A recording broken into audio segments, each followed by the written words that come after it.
All right, welcome back to another live clinic. I'm your host, Coach Chris Haddad. We have Coach Ryan Swingle on as well. And our coach this evening, we brought him back, Coach Ryan O'Flaherty. Coach, we appreciate you taking the time again, coming out here and talk a little bit of ball, especially during this quarantine times. Yeah, thanks for having me. Happy to be back. Yeah, and tonight we're going to talk about RPOs and driving efficiency with RPOs, something that you've done very well in your tenure as offensive coordinator at St. Peter's Prep.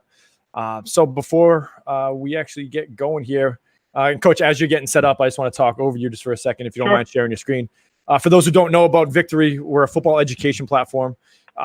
Recently launched, we have a marketplace where you can check out ebooks. We have some great coaches that have featured their ebooks, templates. We have a bunch of courses that are coming your way as well. So be sure to check that out, victorysports.com/marketplace. If you have any questions about that, feel free to reach out to me directly on Twitter at Chris Victory or at Victory Sports.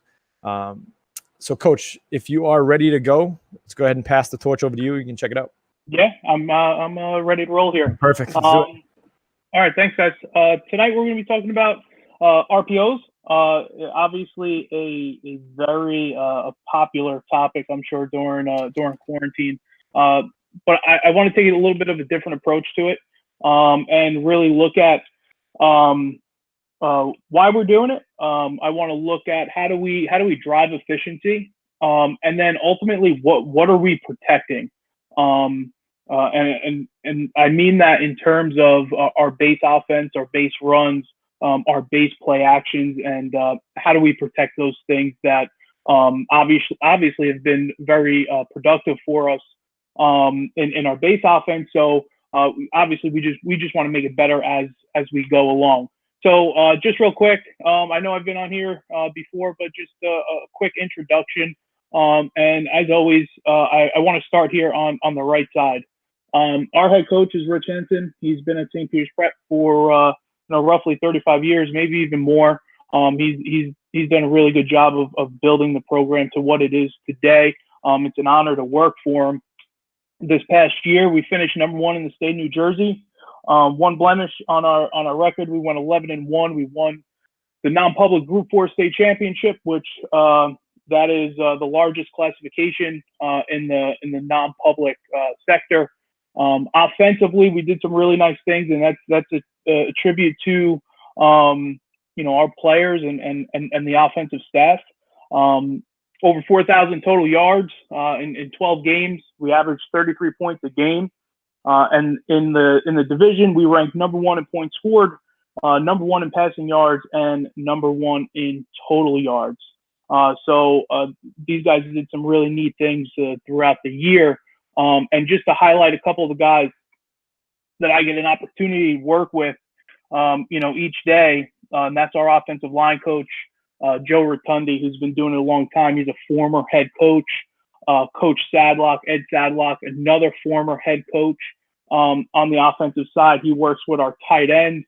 He'll be my senior analyst this year. He'll be moving off the field, but does a really good job with our analytics. Our wide receiver coaches, John Fannin, who's been a coordinator in New Jersey for over 15 years.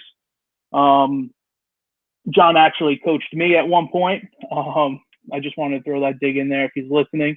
Greg Vaccaro, who joined us this year as well, played at LaSalle in Philadelphia and had a really, really nice career there. He played for Phil Longo, who's now the OC at University of North Carolina, Chapel Hill. Our running back coach recently departed just prior to quarantine. And he's going to be he's a GA up at University of Buffalo. But these guys right here just do a phenomenal job for our program and do a great job with our kids. Like the guys mentioned, I'm the offense coordinator at St. Peter's Prep. I also coach the quarterbacks. When you got a really, really good quarterback, you don't have to do that much coaching. Our quarterback is excellent. He's a great kid to work with. And then you see just my contact info here. Email, Twitter, and then also Complete QB, which I'm going to have a short plug here in a second, but I'll bring this contact information back up at the end as well. just in case you want to get in touch. I'm always open to talk football, X's and O's, whatever you want to talk. I'm up for it. Okay, complete QB. I apologize in our YouTube. Here's our first typo of the night. Our YouTube section here. Complete QB videos is our channel there. We're doing something pretty neat. Every Wednesday night at 8 p.m. We have a complete QB live with Coach Johnston, who's been on Victory Sports a few times now. He's our founder and director. We're in 20 years of training and camp settings. So obviously we're not in our normal routine of getting ready for the camp season. So we kind of put our heads together, and we have some guests that come on, every Wednesday night. We're able to talk football. It's a little bit of a different approach than the X's and O's. You got two guys that know each other a really long time, that have some pretty good banter. We have some good guests that come on, some really bright football minds. So it's been a lot of fun. So you could catch us Wednesday night at 8 o'clock. So all right, I think that ends my plug there for Complete QB. Let's get into the topic of the night, and that's run pass options. So again, we all do some type of RPO. It's been kind of the flavor of each offense as the last couple of years. But some of the benefits, right? And I talked about this in the opening. We want to be able to protect our run schemes. And now, we are a spread offense at St. Peter's. So your traditional, 21 personnel, under center, turn your back play action. There's not a whole lot of that in our spread offense. So do we do it? Absolutely. But we need to find other ways to protect our base run schemes. And I think if you could do all three efficiently, obviously being able to run the ball efficiently, being able to have play action, and then RPO, you become that much more of a dynamic offense. We're going to talk a little bit about attacking space, because a lot of times when people talk about RPOs, it's you got to read specific defenders, and we've done a really good job over the last 2 years of and again, when you have really good players and they have high football IQs, you could throw a lot at them, and we've been able to do that. We're not necessarily we're identifying certain defenders. We have the ability to do that, but we're also attacking space. So it might be a little bit debatable, some of the things I talk about tonight. But again, it's just kind of our perspective of how we're attacking defenses. So, and again, like I said, protecting play action is a huge component to a team that really doesn't do a whole lot of it. So I think the biggest thing from a philosophy standpoint is determining what the investment's going to be. How much do you want to invest? How what are you going to prioritize if you're going to build in run pass options to your offense? So we look at it four ways when prioritizing RPOs. We have pre-snap, right? So when we talk about pre-snap, it's something that we build in from day one. We don't necessarily have to tag it. We don't have to, give another signal. It's built into the play that we have a pre-snap RPO, and as you all know, that could be a simple, bubble, check the numbers type of deal, access. You're getting one-on-one, you're getting cushion, and you could take it. So for us, we view it, that's pre-snap. Post-snap is we're going to read it, whether it's a defender or whether it's just thrown to open space. That's happening post-snap. And then that's kind of how I introduce it to the offensive unit. And then there's the other side of it is more so from the quarterback's perspective. There's in the pocket RPO, right? Where we'll ride the back hip to hip, right? We'll swing our hips and get rid of the ball. Or there's going to be out of the pocket RPOs. So in the pocket, it's more of that second, third level read, and then out of the pocket is going to be more so read a first level defender, read the backside end if you're running inside zone, and then throw off the alley defender. So essentially it becomes triple option, right? So in the pocket becomes that double option where you're either giving the ball to the running back or you're going to chuck it to a receiver. And then out of the pocket, you have all three phases going where you give the ball to the running back, quarterback to pull, run, pull, and throw. So again, determining your investment and kind of pick and choose what works for you and what works for your offense. We really prioritize our base run plays. We play some really, really good defenses, really good programs that we need to do everything we can to build around our base offense without having to make a million tweaks here and there, because we all know as coaches, you start making tweaks, and little additions to your offense week 3, 4, 5, and now you're getting to the back end of your season into the playoffs. Next thing you know, your call sheet is, Andy Reid-like, getting pretty big. So we want to limit that at all costs.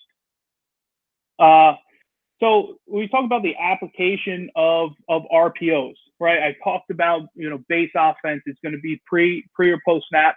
I think the most important thing here is the QB's knowledge of the process. And I think I went through some learning curves when I was promoted to offensive coordinator, seeing very mixed looks from defenses.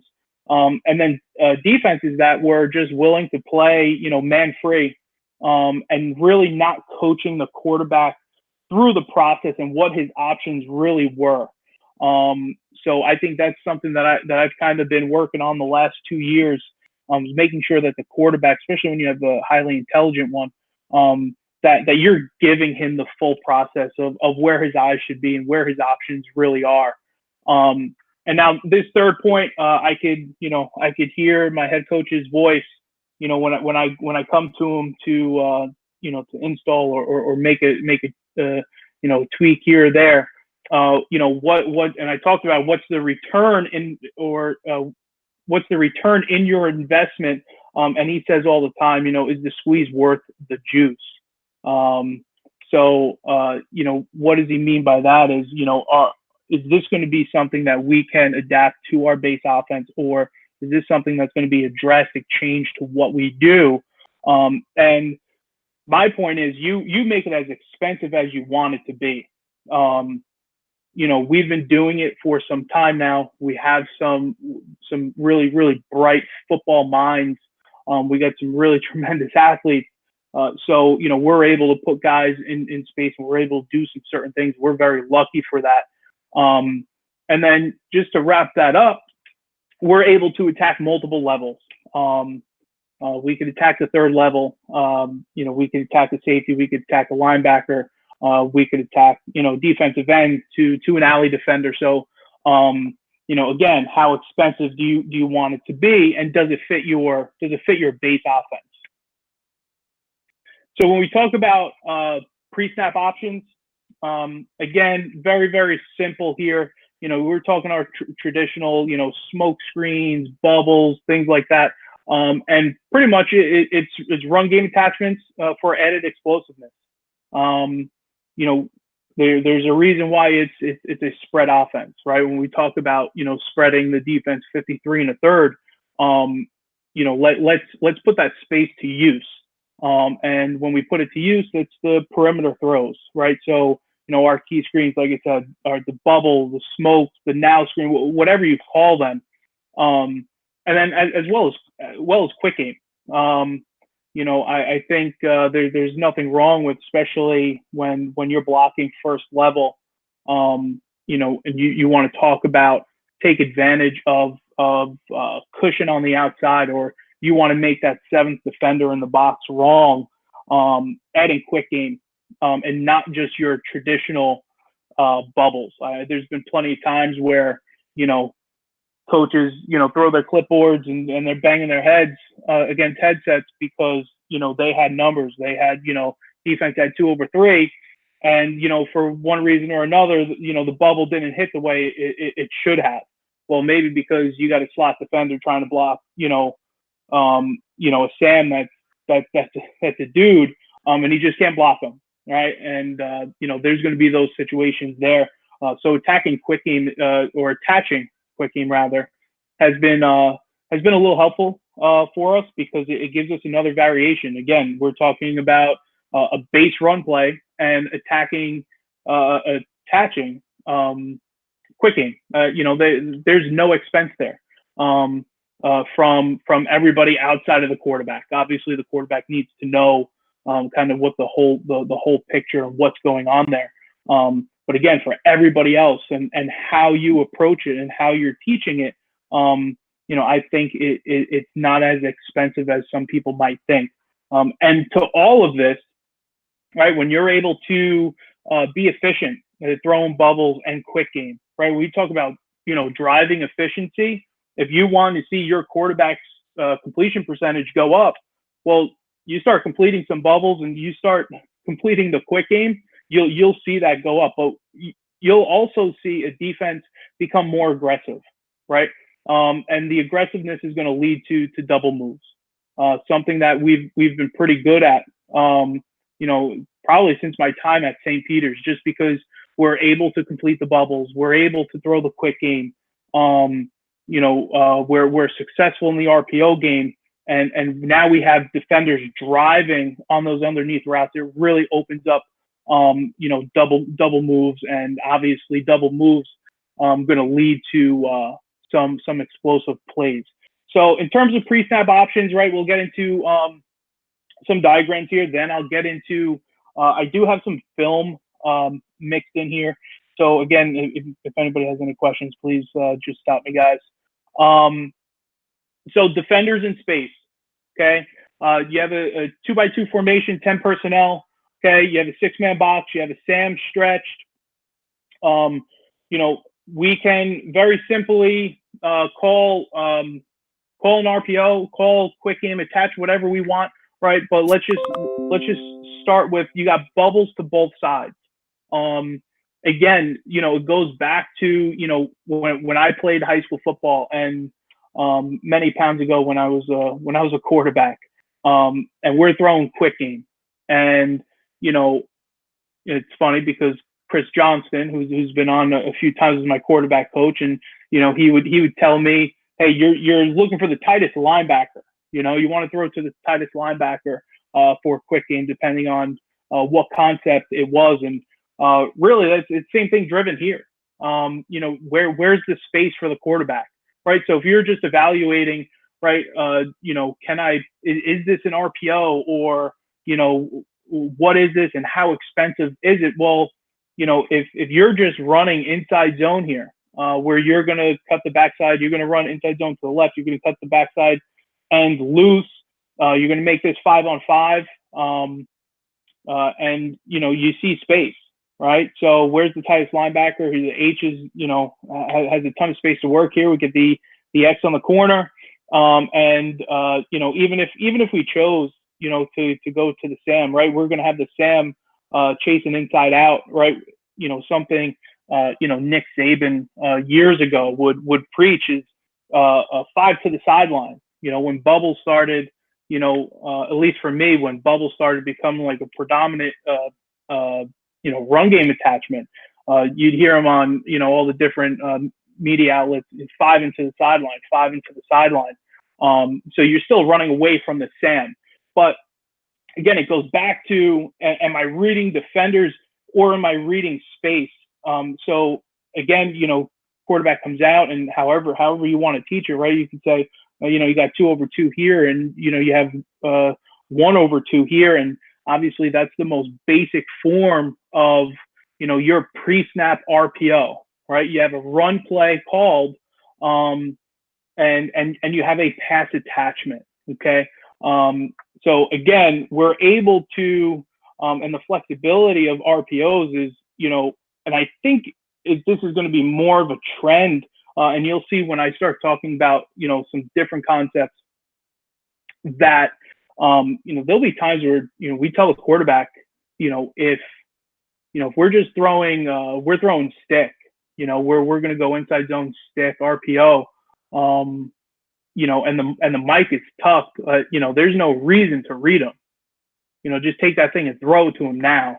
And that's the difference there.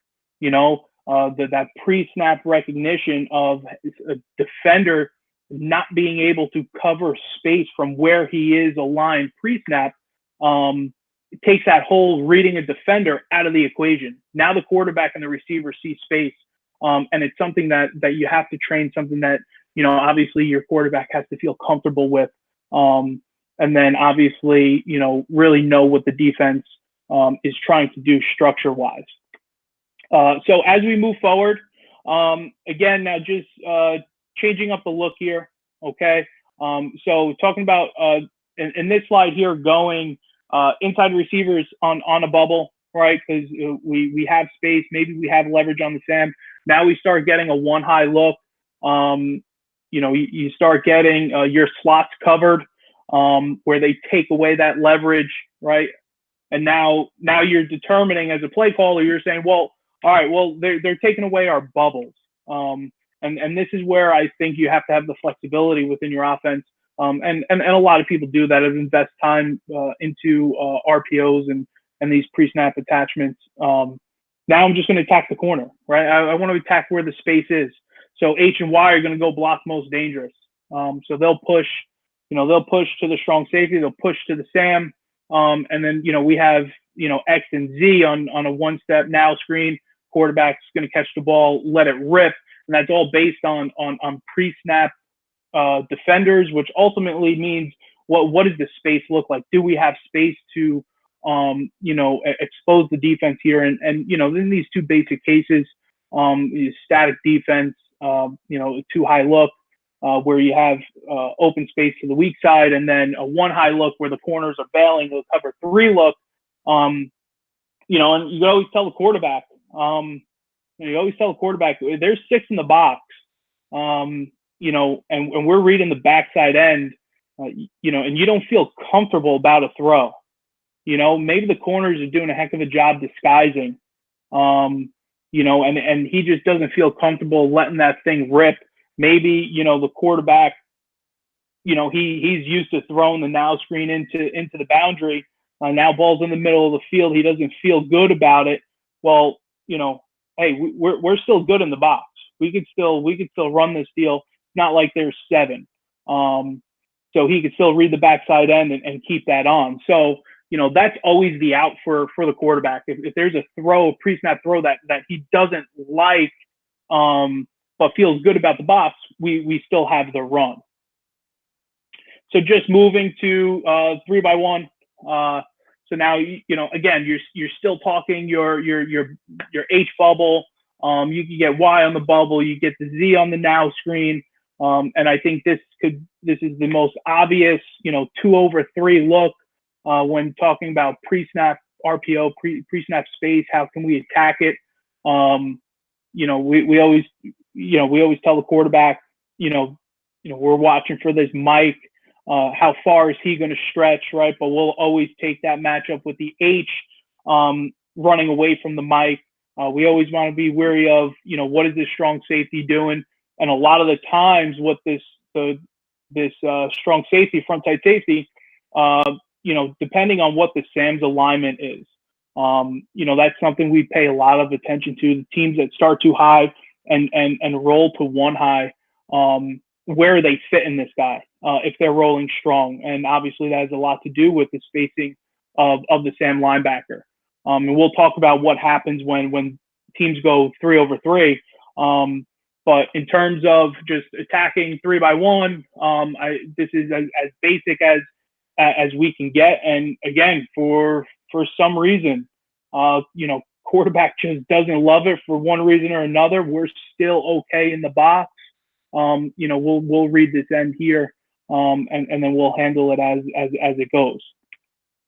So again, we talked about 3/3. Okay. Now, what does that do for us? And again, this goes back to, how do we teach the quarterback? What is the quarterback's process? So even if you want to start number side, trip side, or you want to start isolation side, or you want to start in the box, it really doesn't matter, because it all plays itself out. Okay. We look here with 3/3. Here's that strong safety that we talked about in the previous slide, dropping down. We have head up Sam, right? We really don't have leverage here. It's 3/3. And we don't necessarily love it. So then quarterback's process is going to be, hey, let's check the backside. Okay. Is it true cover 3? Are we getting some type of split zone here, where their corner is a dude and they're just going to leave him on an island?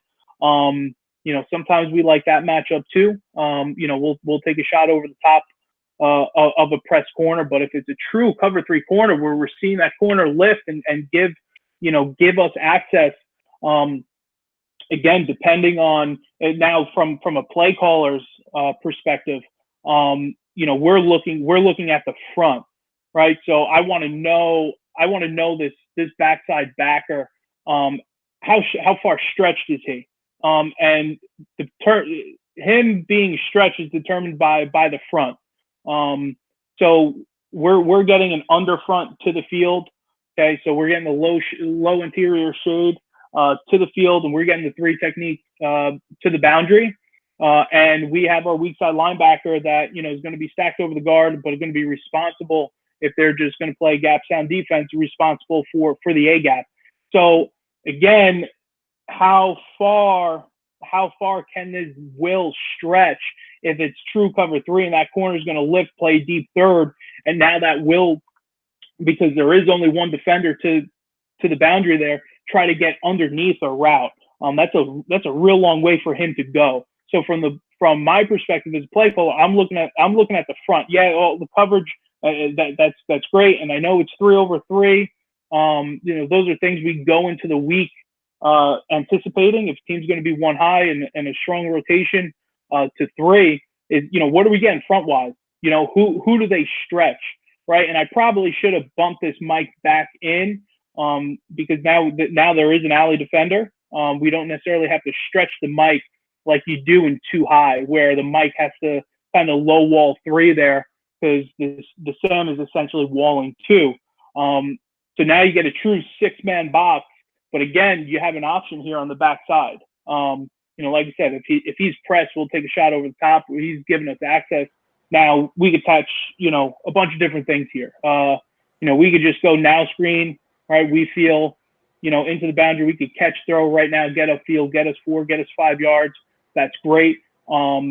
Depending on how far this will is tucked in, right? We go skinny slant here, or we could just go hitch out. Kind of leave that up to the quarterback as we go. If you feel comfortable with that. So that's kind of how.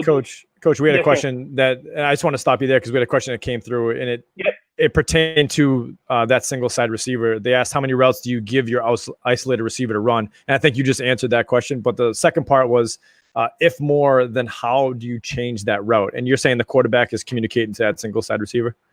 Yeah. So, whether we can control it from the sideline, going into a week, if we feel, scouting report wise, hey, that Will linebacker, he's a stud, and, he covers a lot of ground. I don't want to run anything into him, quarterback, let's keep it hitch out, fade, we allow the quarterback to control it, really. And I'm very lucky that we're able to do that. Not everybody can just kind of turn your quarterback loose and say, hey, call a route depending on, leverage and depth. obviously there's some, some teaching that goes into it, but it's really that mental capacity of the quarterback of knowing when. There's been a few times where the quarterback has done this on, your typical, run downs where we shouldn't be looking there, but Yep. he does anyway. But that's kind of the trade-off there. If you're going to give him, that access to utilize the whole field, sometimes you gotta deal with those things. Got it. Perfect. Okay. So I think I'm going to move into film right after this clip here. And we'll be flipping back and forth between images and film from at least the last 2 years, I think. So 11 personnel, again, from a play caller's perspective, in RPO, in pretty much in any, run situation, I want to make number 7 wrong. Okay, so what do I mean by number 7? We have a 6-man box. Really, what's happening here in the alley, right? So whether we're running, an inside zone here, a stretch play, whatever it is, and having the ability to block the first level. I think in the clip that I'm going to show you, we cut a guy loose, but we're very lucky that we decided to throw quick game, or probably our running back would get tattooed. But we're 6-on-6 in the box. We can account for everybody. And now the quarterback knows, hey, we want to make number 7 wrong.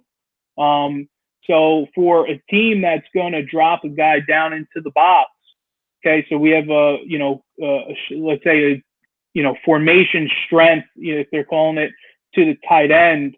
They're spinning strong if they're calling it to the passing strength, spinning weak, however you want to interpret that.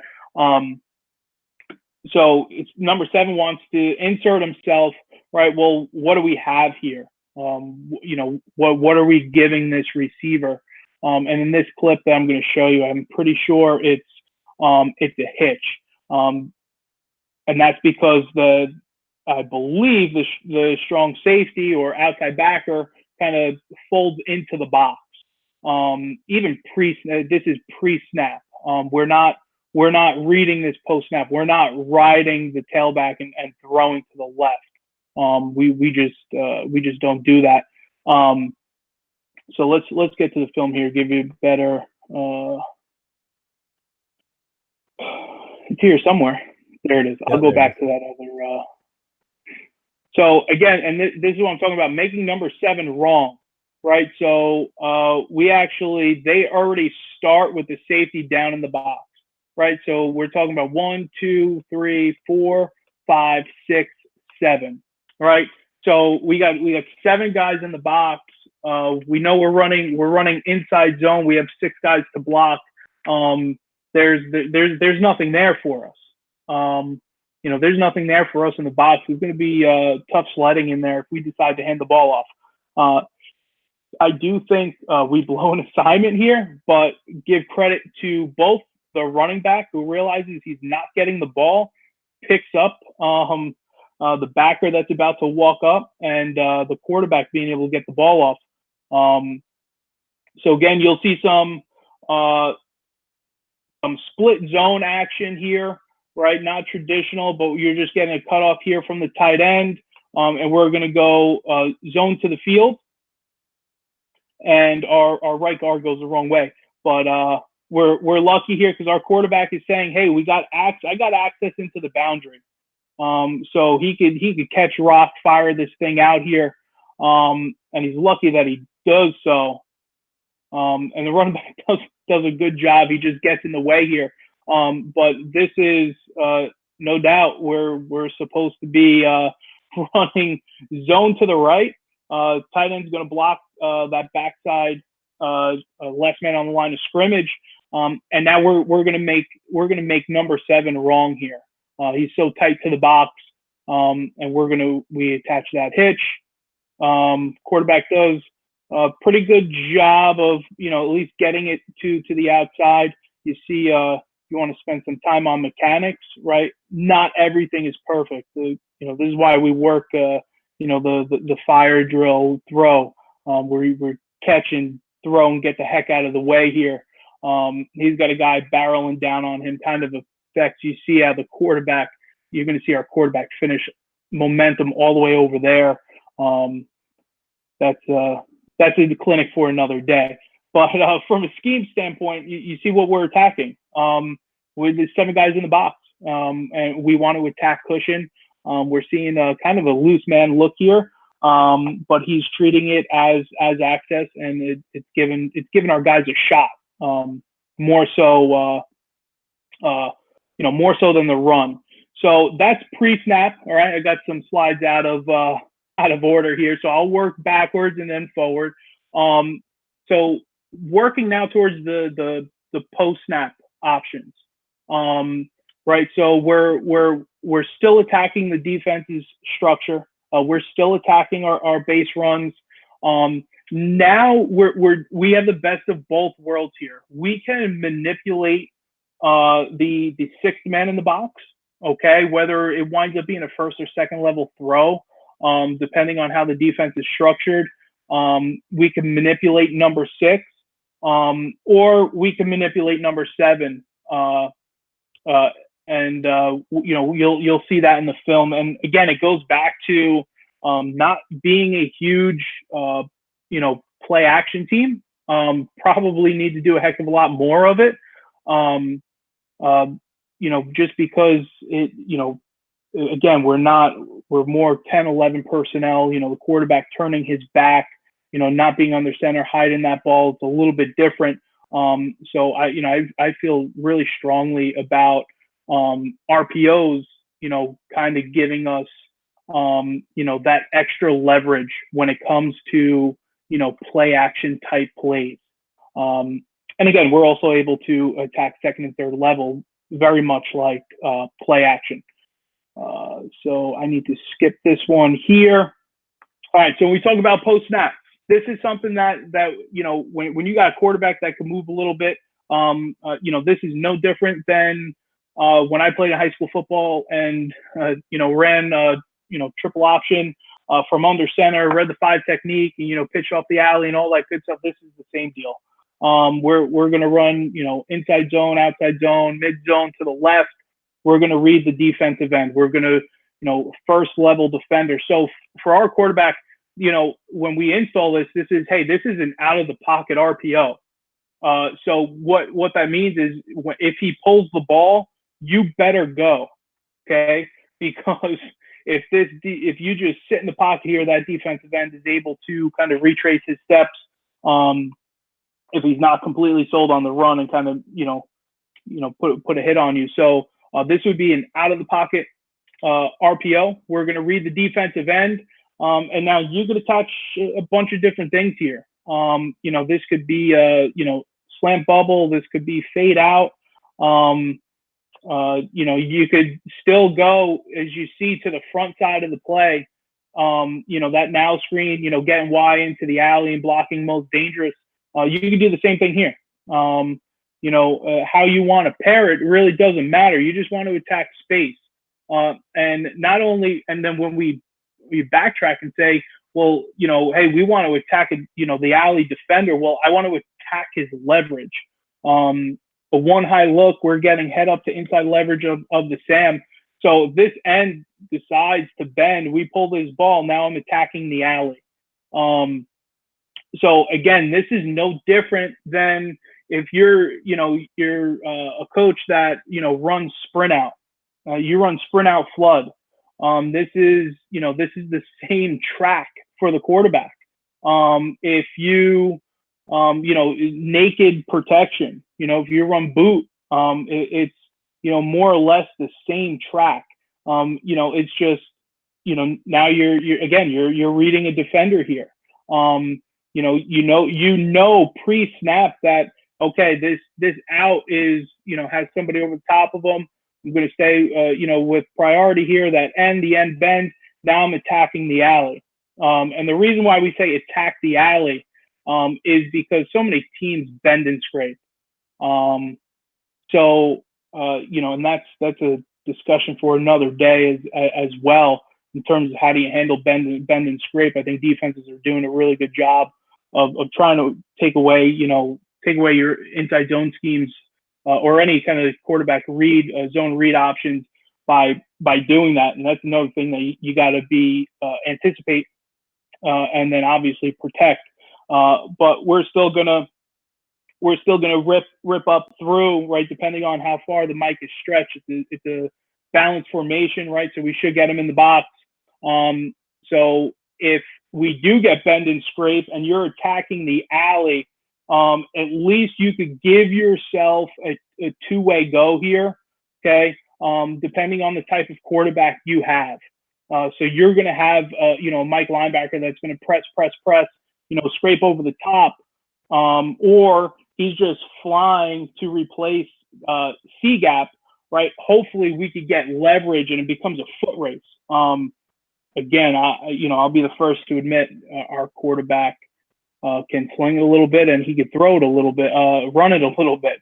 So I'll take that matchup more times than not. But he's attacking that alley, and now he's looking, do I have the out, right? If I have the out, I'll take it. We stress to him all the time, like, listen, we don't want you to get hit. Sometimes he goes looking for contact, and we got to tell him, it's not your job.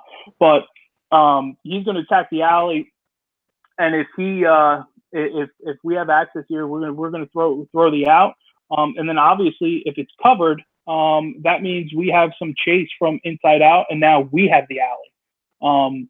So these combinations have been very good to us. And again, for whatever reason, maybe it's a different structure.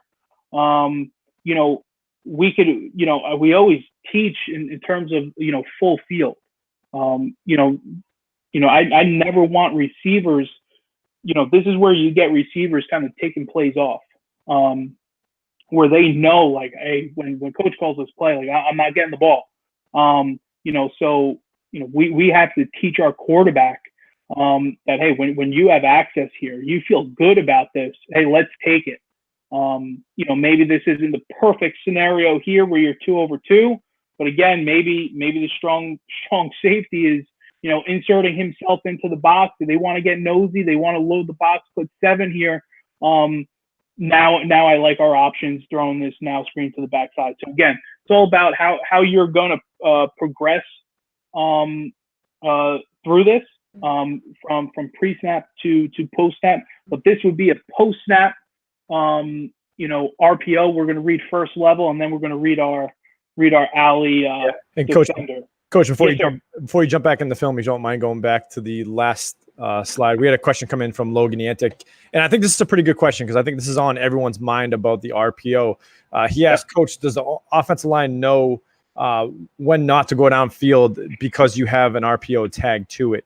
What are you telling your offensive linemen, or are they just blocking and it's up to the quarterback to get that ball out in a timely manner? Most of the time, I just keep my fingers crossed we don't get a flag called on us. No, well, there's such a, it's so hard to determine, that 3-yard area, that we're giving offensive linemen. I think it really goes back to the finer points of teaching your zone. So again, right, if we're running inside zone here to the left.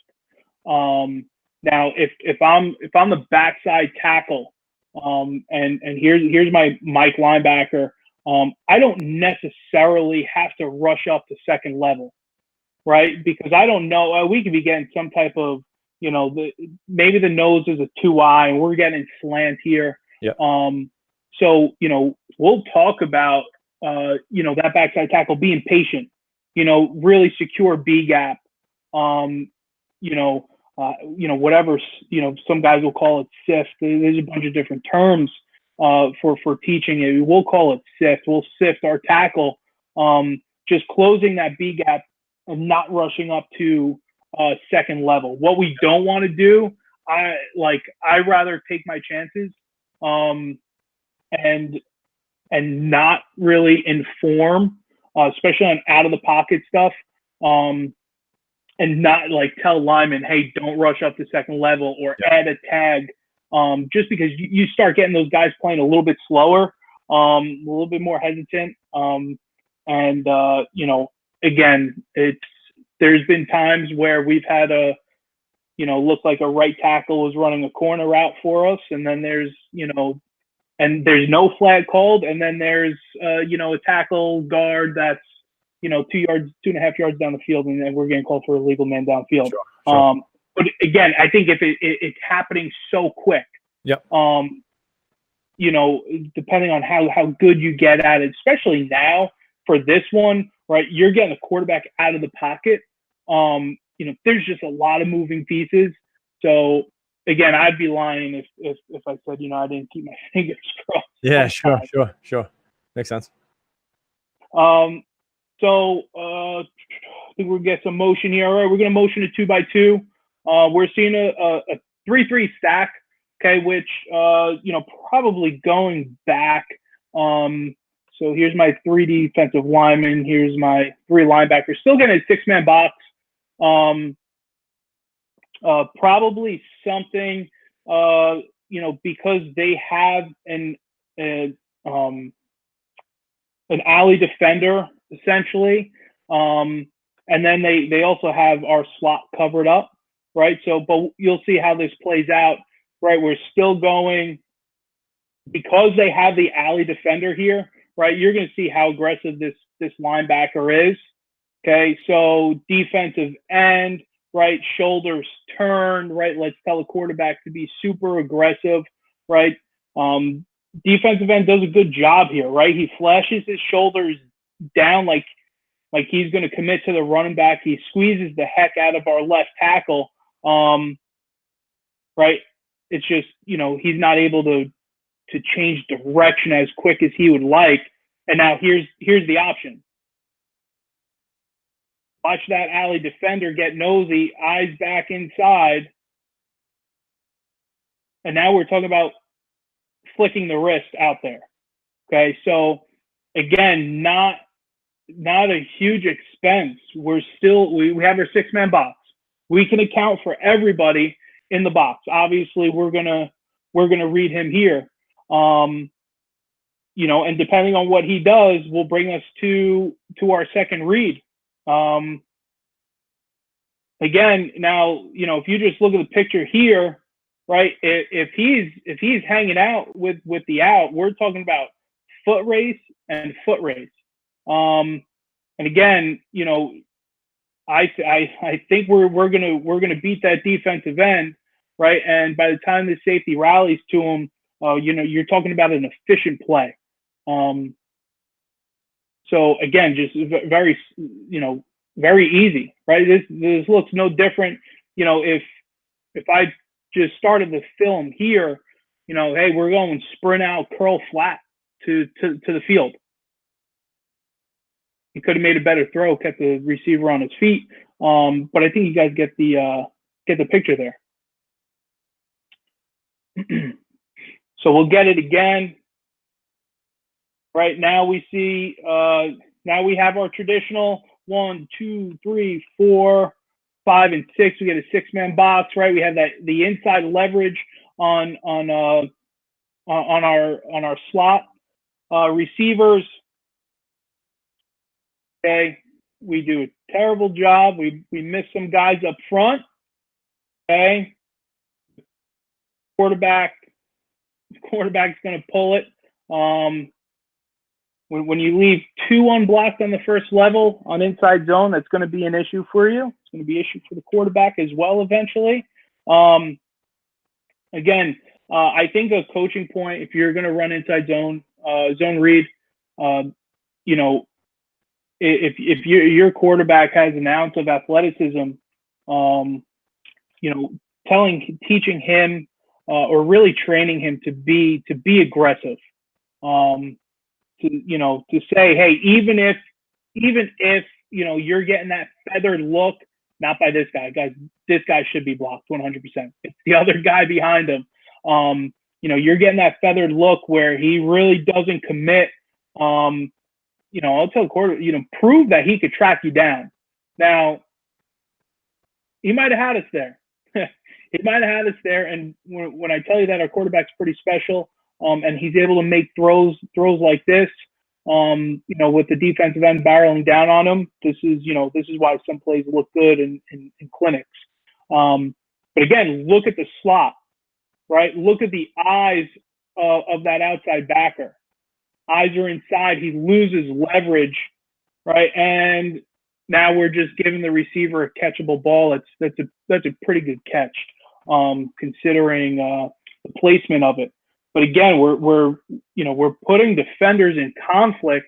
And again, you don't have to be rigid with your quarterback and say you have to, you know, obviously we're going to read the last man on the line of scrimmage.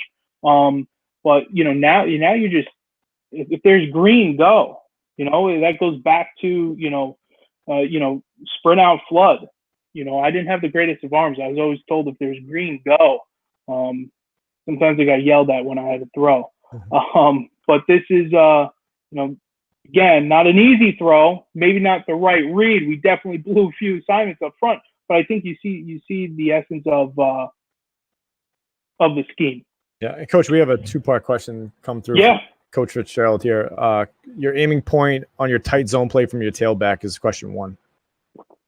So tight zone is going to be, we're going to split the center right down the middle. Got it. And then question 2 is, what is your ratio of your RPOs that you have in the zone scheme compared to your gap scheme, or is it pretty much the same? We've done a good job. You know, we're I don't want to say extremely balanced between gap and zone.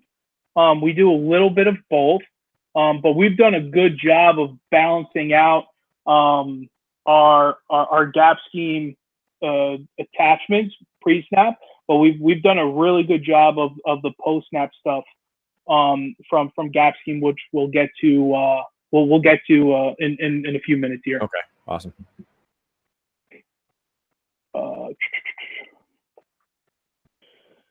Okay, so one that's been really good to us is again, and you could do this a couple different ways. The third level defender.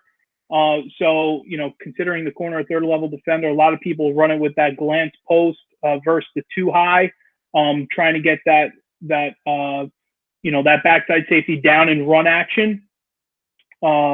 And this one, just because we are one high, you know, we're going to tag this up. We're still going to read the end. The end squeezes. We're going to pull it. Now we like this when we're running zone to an under front, just because it puts this linebacker a little bit, you know, a yard, you know, 2 or 3 yards away from that alley where the quarterback's going to run to. It gives us some more space for the quarterback to operate. So if we were getting like an over front to the field here, where that quick linebacker or will linebacker, they could kind of squeeze this thing and play him over the top. And now the quarterback is really one-on-one with the linebacker. We don't necessarily like that. If that's the case, okay, if that's the case, we probably want to attach something else, whether it be a slant or, you know, a skinny post here. But this one's been really good to us. We've been running it for quite some time now. Again, getting 3-by-1 to the field.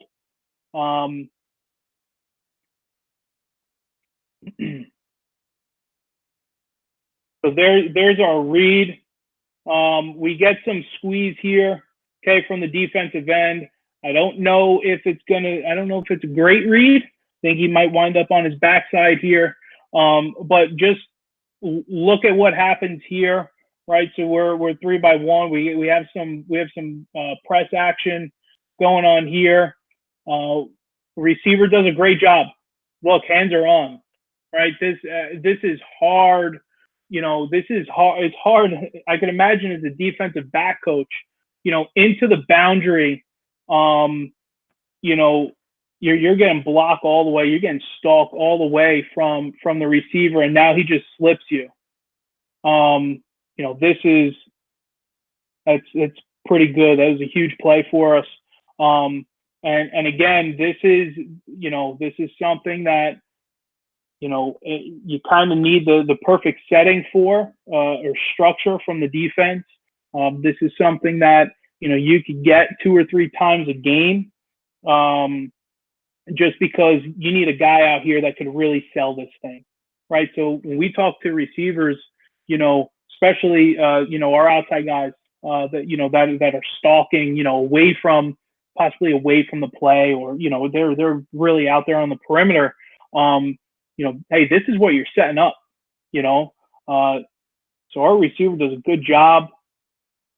I get hands on, slips them, and now quarterback, pretty sure our quarterback predetermined that he was going to pull this thing, but decent read. Again, we're struggling blocking up front here. This kid right here is a pretty good football player. He's got an offer from every school in the country. We're trying to get him on the move, but quarterback does a good job. Gets outside the pocket, flicks the ball down the field. It's been a good play for us. We'll get it here again, 3-by-1. Again, getting some too high look. I think we're going to get a safety cheated over to the trips here. I think that's going to be the case. We're going to get some type of one-on-one action here. And again, how are they going to match into the boundary? How are they matching our inside zone, right? Are they playing him up through the C gap, right? Is he being aggressive? Is he bending? Don't necessarily like it against bend and scrape. I don't think we get bend and scrape here. I just think we get a bend from the defensive end, which we do, at least enough for our quarterback to pull the ball. And guys, I'm not kidding here. This guy's going to A&M. We've played some really good guys. When you talk about protecting your base runs, just because they're base runs doesn't mean they're going to be efficient every time. There's not to take any credit away from our guys, but we play against some really, really talented individuals and programs. But here you go. We've already won, right? Corner's already bid on it, okay?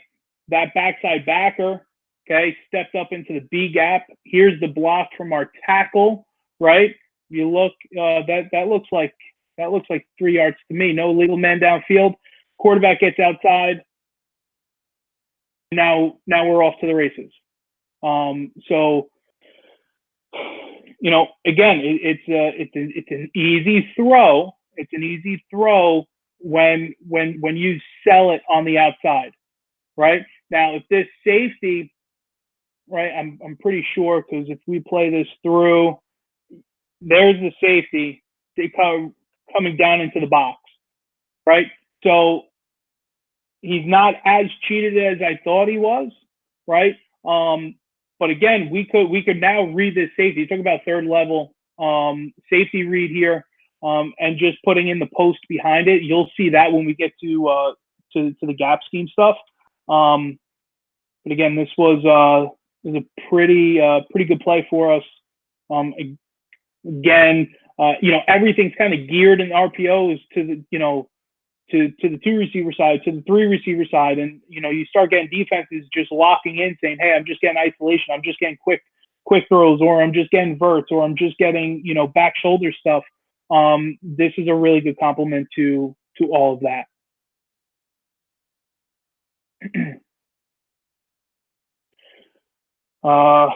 This again, another one is going to be into the boundary. Again, this is an isolation deal, and we like it. Versus we're getting some press, because now if you look at our receiver here, look, watch him off the line. There's no urgency. right? He's waiting for the corner to turn his head. Watch when that corner turns his head. He's taking off. I think we miss on this one, but it was a pretty good sell by that receiver.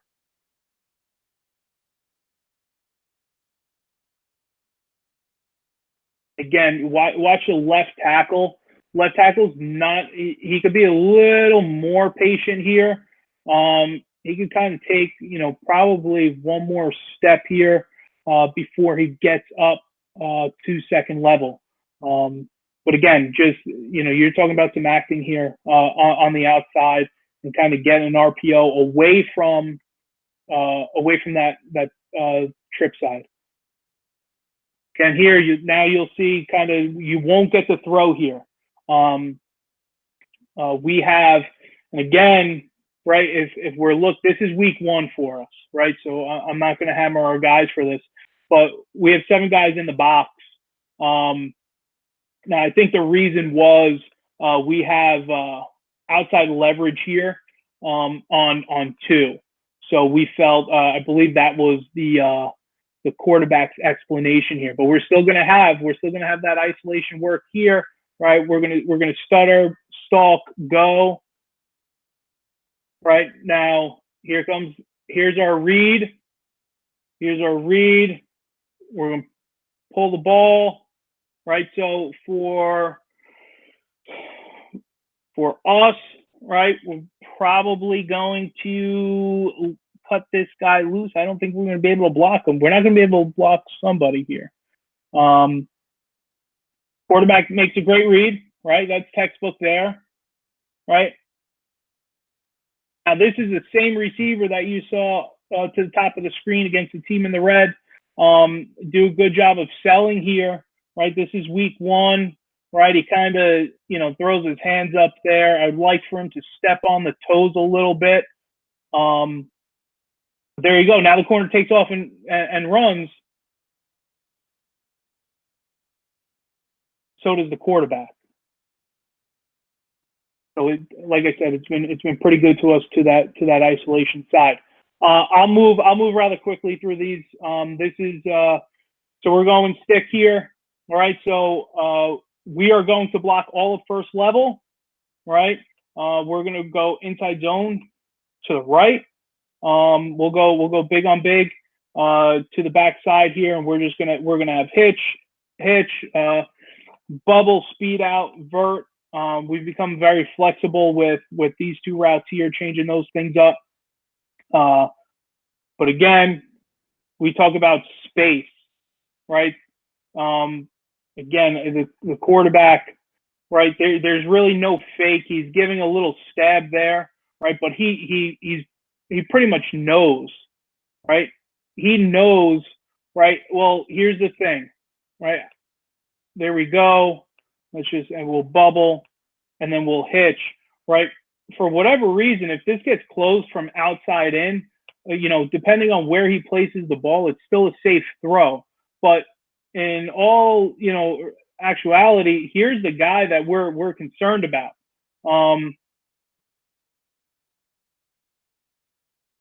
And he's down in the box, and there you go. You talk about placement, right? You can't get much better than this. This is going to be on the inside shoulder. He feels it getting squeezed from outside in. His read is pretty much in the backfield. This becomes catch and throw. You talk about efficiency, right? Making these high percentage throws, and it's something we practice, every single day. What do we got here? A little motion to it. Okay. Again, our motion can dictate, some type of spin from third level, or a backer, stretching there. Again, let's watch the quarter. It's more of a stab fake. He's not giving that true, I need to read and really determine what a defender is doing. This is all about, he knows it's open. And he's going to deliver the ball, put it on his chest, and like I said, we had some pretty good athletes. You catch the ball, make 2 guys miss, and then get a big explosive gain for us. Again, cover zero look. Okay, cover zero look. We can't run the ball here, right? So quarterback's got to be thinking, right? Well, if we get some type of press here over number 3, I got to work my isolation. We're not getting that. We're getting cushion there. Again, we're throwing to wide open space. Has really nothing. The quarterback knows it's seven guys in the box. There's space somewhere. It's about training him, and then obviously the quarterback just recognizing, hey, I could take this ball and throw it. So this is a team from New York that we played that actually did a really nice job against us. So their answer here. So just draw it up. We all know what stick is, but they were squeezing the stick with the Sam being really aggressive. They were cutting the corner to the bubble, and then they were running. So they're playing cover 3, right? So you're gonna get a third, and a third. But again, this goes back to the quarterback understanding space versus reading defenders. So this is our read. That guy's our read right now, and I don't know. They don't do it this play. Actually, they do. You talk about ball placement. Our guy's pretty good at it. He leaves it to the inside, right? Again, whether it's pre-snap alignment that this guy is just not. Again, you talk about spacing of receivers in the spread offense. That linebacker is just not going to be able to get underneath a wide hitch here. So it can get matched outside in. They became really aggressive towards when they saw 3-by-1.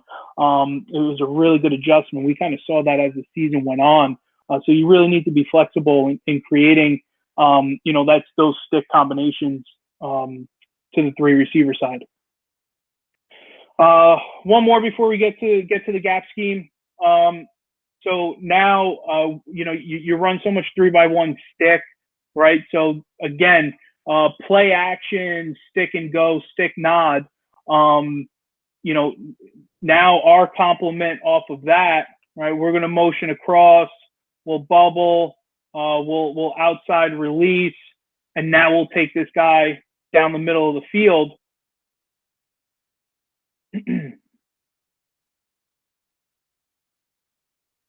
So again, some versatility there. Being able to do things still 3-by-1, but different personnel. Again, right? We're seeing the alley defender widen with number 2. It gives a real clear picture, right? Quarterback knows, right? He sees what's happening up top here, middle of the field being open. Okay. The weak side safety is closing it a little bit, right? So again, this is no different. This is no different than throwing, post dig off play action and that safety driving downhill. And we're talking about 1, 2, 3 steps from that backer, and now he's at a disadvantage. His head is turned. He doesn't know the ball is thrown. Quarterback should probably bring him a little bit more inside. Obviously, you never want to turn the receiver around, but really staying away. You see what the motion did. It attracted that front side safety all the way over the top. You're just hoping for a little bit of a better ball on that upfield shoulder. But again, now getting the ball to a different receiver, and that kind of plays off of stick. It kind of plays off of play action. And it all really fits for us. Same one here, just out of 10 personnel now.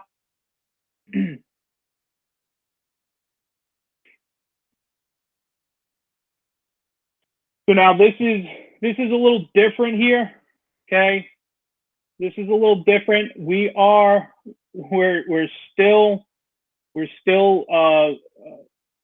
We're still technically reading this individual here, right? By our playbook would say, hey, you're going to read the backside inside linebacker. But we felt really comfortable with the matchup when they went 3 over 3 like this. So again, right, it's about space, it's about matchups. The quarterback delivers a ball. So again, we are not good in the run, essentially. Okay. We're going to block here. Okay. And then we are 1, 2, 3, and we'd be working towards number 4 here, right? So 1, 2, 3, 4. We have nobody to block this individual, right? So the quarterback has, 2 decisions here in the process. Either they're going to leave 6 in the box and take away our numbers here. If that's the case, I have to work something to the isolation side, or I just got a lot of faith in this matchup, which our quarterback did. We throw behind the linebacker, and now it's one-on-one with free safety in space. And again, we've got a guy with some wheels that can really take off. All right, so this is the gap scheme stuff. This is something that we've gotten pretty good at, and you have to get good at when you're seeing, especially the 4-2-5 structures, and that Sam is more of a safety type guy, and can really cover some ground and fold back in, or you're getting a defense that disguises really, really well. You need to give yourself some options here. So we're just running some power to the right. Okay. Just your traditional power, and all the quarterback is looking at is, do I have space to throw out here? Okay. If I do, great, I'll take it. I'll always peek to the isolation side for whatever reason, right? Ball's in the middle of the field. I have the weak side linebacker tucked in the box, and I want to take the slant here. By all means, do it. But again, when teams want to bring that 7th guy into the box and really crowd the tight end and make things cloudy, the Sam linebackers are just too good. They're either going to get behind the kick out, get down the line and make a tackle, or it kind of screws up the pull and guard where we wind up kicking and essentially kicking at Sam, and now we got a Mike running free, right? So again, the whole zone read, we want to make number 6 wrong in the in the RPO game. Well, in the gap scheme, and really any scheme, we want to make that 7th guy wrong here. All right, so I'm cheating here a little bit, okay, because we're in a unbalanced formation, okay. Again, we're running power to the right, and we have a hitch coming from number 3. There's nobody within 10 yards of them. It's a very clear throw for the quarterback. There you go. We'll get to more of a traditional, I think we have more of a traditional set. Okay, here we go. We're going to run power to the right.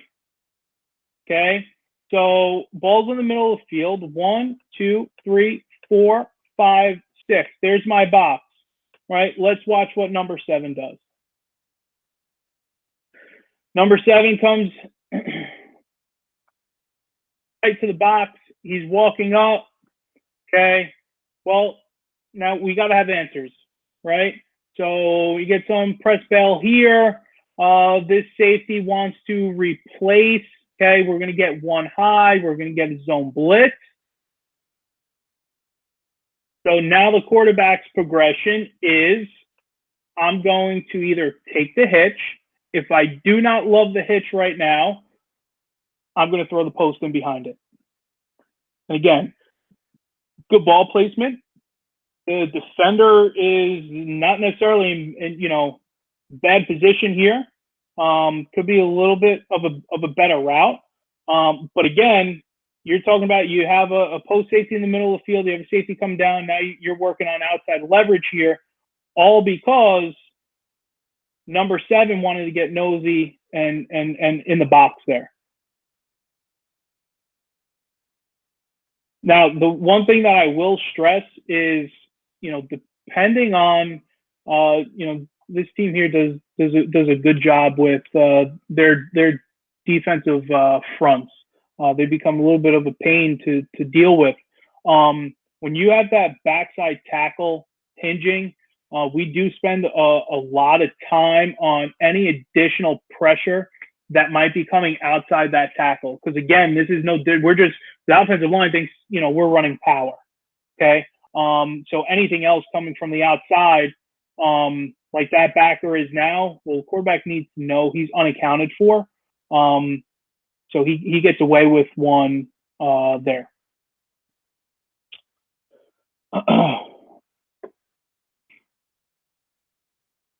So just moving forward here, just kind of wrapping up.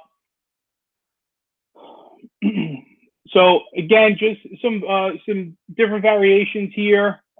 We kind of run a little bit of a slant. The receiver does a good job of kind of hitching it up. We talked about not just leaving everything to the field. You sort of stalk and go. We talked about the post on the safety. Now we're talking about a slant work in the backside linebacker. That's all that is there when you're getting cushion. A pre-snap, getting formation into the boundary. Again, it's something we don't do a whole lot of. But when we get the opportunity to do so, getting guys in space is a priority. I rather mess with a 2-on-2 block rather than a 5-on-5 or 6-on-6 block in the box. And again, just doing a good job making third level miss. I think this is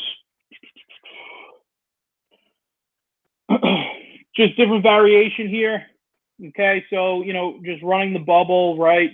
Teams know that we run a heck of a lot of bubbles, right? Aligns over number 2, right? Now we're gonna block that alley, slip number 2 underneath. Again, it doesn't change from your numbers. Let's get back outside. Let's make somebody miss and get in the end zone, just like we drew it up. Just want to get to one more here. This is it here. So just different variations, right? So I spent a lot of time in 10 personnel, 10 and 11 personnel, getting some 20 personnel. Again, 7-man box. Okay. We're sprinting a running back into the swing. Quarterback could be a little bit more, have a little bit more urgency here. But now it just becomes numbers advantage. So again, how do we create the number advantages? And then teaching the quarterback the process through all this, I think is really, really important. Again, creating that same deal here. This one would be quarterback power. And making the 7th guy wrong. Who 1, 2, 3, 4, 5, 6, 7. That's right. So we'd count him as number 7. Right, here's the defensive end, here's the play side linebacker. Those are the 2 guys, right? We're going to kick, and then we're going to pull for here. Right, this is a guy we can't block, right? And this guy's a heck of a football player. So either he's going to move outside the box or he's going to stay.